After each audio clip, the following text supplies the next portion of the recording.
नमस्कार, हिमाचल बुलेटिन में आपका स्वागत है। पेश हैं आज के समाचार। मुख्यमंत्री श्री जयराम ठाकुर ने आज शिमला में आयोजित हिमाचल प्रदेश अराजपत्रित कर्मचारी महासंघ की संयुक्त सलाहकार समिति की बैठक को संबोधित करते हुए राज्य के कर्मचारियों को 1 जनवरी 2016 से नया वेतनमान प्रदान करने और जनवरी 2022 का वेतन संशोधित वेतनमान के अनुसार फरवरी 2022 में देने की घोषणा की। मुख्यमंत्री ने कहा, हमने कर्मचारियों के हित में जो ऐसी कठिन परिस्थिति में जो मदद करने की बात होती थी, जो किया जा सकता था, करने की कोशिश की। कर्मचारी हमारी सरकार की रीढ़ की हड्डी है और उनको मजबूत करने के लिए हमको काम इसलिए जहां कर्मचारी ने कहा कि हम जहां स्थान पर काम करना चाहते हैं, उनको वो स्थान दिया गया। कहीं भी कर्मचारी को प्रताड़ित नहीं किया। ये हमारी 4 साल की सरकार की क्योंकि हमने हिमाचल प्रदेश में सरकार बनने के पश्चात ये बात बड़ी स्पष्ट कही थी कि बदले की भावना से काम नहीं होगा। और आज भी नहीं, 4 साल के बीतने के बावजूद भी हम कर्मचारियों को जहां वो बेहतर सर्विस दे सकते हैं, जहां उनको अपनी अनुकूलता भी लगती है, पारिवारिक परिस्थितियां सबकी होती है, आखिरकार उनको ध्यान में रखते हुए जहां बेस्ट पॉसिबल उनसे मदद हो सकती थी कर्मचारियों के लिए, तो उस दृष्टि से हमने करने की कोशिश की। मैं आप सबके बीच में जो प्रमुख चीजें जो हमारे ध्यान में आ गई, जिसके समाधान की दृष्टि से हम आगे बढ़कर के हम काम करने के लिए बढ़ रहे हैं, मैं घोषणा करता हूं कि प्रदेश सरकार के कर्मचारियों को दिनांक 1/1/2016 से नए वेतनमान दिए गए। जनवरी 2022 का संशोधित वेतनमान फरवरी 2022 में दे दिया जाएगा। प्रदेश के पेंशनों तथा पारिवारिक पेंशनों की पेंशन व अन्य सेवानिवृत्ति लाभों को भी दिनांक 1/1/2016 से संशोधित करने की घोषणा करता हूं। और उसी तरह से आगे बढ़कर के कर्मचारियों एवं पेंशनरों को महंगाई राहत का लाभ संशोधित वेतनमानों एवं संशोधित पेंशन पारिवारिक पेंशन पर दिया होगा। नए वेतनमानों एवं पेंशन संशोधन करने पर 6,000 करोड़ का अतिरिक्त वार्षिक व्यय होगा। 6,000 करोड़ रुपए जो है अतिरिक्त जो है उस पर हम खर्च करने जा रहे हैं। इसे आगे बढ़कर के नई पेंशन प्रणाली के अंतर्गत कार्यरत कर्मचारियों को केंद्र सरकार के कार्यालय ज्ञापन दिनांक 5/5/2009 के अनुरूप इनवैलिड पेंशन तथा फैमिली पेंशन दिनांक 15/5/2003 से देने की घोषणा करता हूं। यह संबंधित एक बहुत महत्वपूर्ण मुद्दा था जो काफी लंबे समय से पेंडिंग था और उस दृष्टि से हमने उस पर विचार करने के बाद ये निर्णय किया है कि इसको बहुत लंबित नहीं रखना चाहिए और ये बहुत आवश्यक है। और इस पर जो खर्च होगा लगभग 250 करोड़ रुपए जो है अतिरिक्त व्यय इस पर व्यय होगा। ये भी मैं आपकी जानकारी के लिए आपको बताना चाहता हूँ।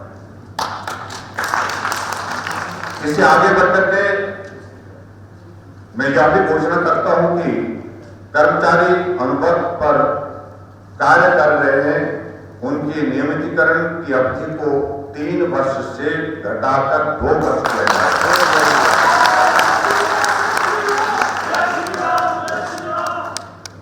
क्योंकि बहुत लंबे समय से मांग थी, जहां भी कहते थे कि आपकी कमिटमेंट है। हमने कहा कमिटमेंट है, कमिटमेंट को पूरा करने के लिए हम आगे बढ़ रहे हैं।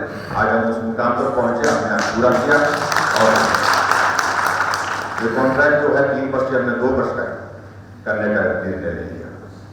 मैं यह भी घोषणा करता हूं कि दैनिक वेतनभोगी कर्मचारी अंशकालीन जो हमारे पार्ट टाइम जल रक्षक तथा जलवाहक वर्ग की सेवाओं के नियमितीकरण दैनिक वेतनभोगी के रूप में परिवर्तित करने हेतु वर्तमान में निर्धारित अवधि को भी एक वर्ष कम किया जाएगा।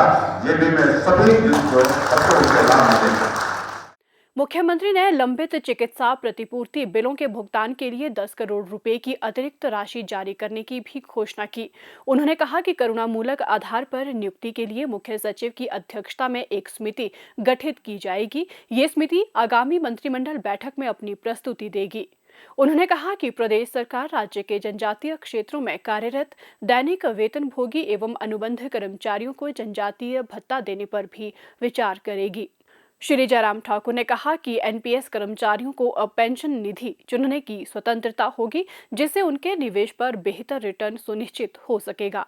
उन्होंने कहा कि अब तक इन कर्मचारियों को सरकार द्वारा चुनी गई पेंशन निधि में ही निवेश करना अनिवार्य था। उन्होंने कहा कि सभी एनपीएस कर्मचारियों को डीसीआरजी लाभ प्रदान किया जा रहा है और अब सरकार ने 15 मई 2003 से 22 सितंबर 2017 तक इस लाभ से वंचित एनपीएस कर्मचारियों को भी ये ग्रेच्युटी प्रदान करने का निर्णय लिया है। मुख्यमंत्री ने कहा कि राज्य के विकास में कर्मचारियों का उल्लेखनीय योगदान रहा है। कर्मचारियों के परिश्रम, समर्पण और प्रतिबद्धता के कारण ही हिमाचल आज देश के अन्य राज्यों के लिए एक आदर्श के रूप में उभरा है। जनसंख्या और कर्मचारी अनुपात के मामले में भी हिमाचल प्रदेश देश का पहला राज्य है। उन्होंने कहा कि कोविड-19 महामारी के कारण देश की अर्थव्यवस्था पर प्रतिकूल प्रभाव पड़ा है और हिमाचल भी इसका अपवाद नहीं है। कर्मचारियों ने इस महामारी से लड़ने में महत्वपूर्ण भूमिका निभाई है और राज्य इस संकट से सफलतापूर्वक बाहर निकलने में सफल रहा है। मुख्यमंत्री ने कहा कि राज्य सरकार अपने कुल बजट का लगभग 43% कर्मचारियों और पेंशन भोगियों पर व्यय कर रही है, जो कि छठे वेतन आयोग के लागू होने के बाद 50% तक बढ़ जाएगा। उन्होंने कहा कि पिछले लगभग 4 वर्षों के दौरान राज्य सरकार ने प्रदेश के कर्मचारियों और पेंशन भोगियों के डीए में 22% की वृद्धि की है और उन्हें 1320 करोड़ रुपए का वित्तीय लाभ प्रदान किया गया है। इसके अतिरिक्त उन्हें 12% अंतरिम राहत की 2 किश्तें भी प्रदान की गई, जिससे कर्मचारियों को लगभग 740 करोड़ रुपए का लाभ हुआ है। मुख्यमंत्री श्री जयराम ठाकुर ने आज शिमला में सफल और प्रख्यात हिंदी लेखक श्री राजेंद्र राजन द्वारा रचित पुस्तक unsung composer of INA captain Ram Singh Thakur जनगण धुन के जनक का विमोचन किया। इस पुस्तक में आईएनए सोल्जर के क्रमबद्ध इतिहास को प्रस्तुत किया गया है। मुख्यमंत्री ने राष्ट्र के लिए कैप्टन राम सिंह के उल्लेखनीय और ऐतिहासिक योगदान को प्रकाश में लाने के लिए लेखक के प्रयासों की सराहना की। कैप्टन राम सिंह एक स्वतंत्रता सेनानी और आईएनए तथा प्रोविंशियल आर्म्ड कांस्टेबलरी लखनऊ के प्रसिद्ध संगीत निर्देशक थे। पंचायत समिति संग्रह के अध्यक्ष मिलाराम शर्मा और हिमाचल के प्रसिद्ध लेखक डॉक्टर हेमराज कौशिक ने भी इस अवसर पर मुख्यमंत्री को शांता कुमार पर लिखित साहित्य सेवी राजनेता शांता कुमार नामक पुस्तक भेंट की। स्वास्थ्य एवं परिवार कल्याण विभाग द्वारा दोपहर 2 बजे जारी बुलेटिन के अनुसार प्रदेश में कोरोना संक्रमण की जांच के लिए आज 567 लोगों के सैंपल लिए गए, जिनमें से 72 लोगों की रिपोर्ट नेगेटिव पाई गई है, जबकि 494 लोगों की रिपोर्ट आना बाकी है। अभी तक 38,45,639 लोगों की जांच की जा चुकी है, जिनमें से 36,18,271 सैंपल की जांच नेगेटिव पाई गई है। प्रदेश में कुल 2,26,866 लोगों में कोरोना वायरस के संक्रमण की पुष्टि हुई है, जिनमें से 2,22,278 लोग इस बीमारी से ठीक हो चुके हैं और 745 व्यक्ति उपचाराधीन हैं। हिमाचल बुलेटिन देखने के लिए सब्सक्राइब करें YouTube channel IPR Himachal, follow करें ट्विटर @DPRHP, लाइक करें Facebook page information and public relations department Himachal Pradesh, visit करें वेबसाइट www.himachalpr.gov.in। इस अंक में इतना ही। कल फिर होगी मुलाकात। दीजिए इजाजत। नमस्कार।